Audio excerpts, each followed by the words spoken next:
to da se jedan povjesničar poput vas počeo baviti tajnim društvom? Je li to nešto što ste... Desilo se.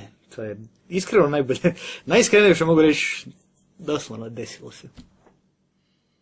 S potpuno suprotnih krajeva spektra i očekivanja naletite na nešto. Imate onaj eureka moment kada se sve povežuje i krenete pratiti taj trag na koji ste naišli.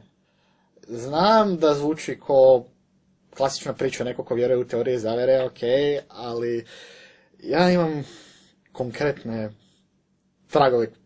I ovo zvuči kao priča teoretičara. Astra je stvarna, ok, to je poanta svega. Znači, smatrate da to nije opasan posao istraživati tako nešto?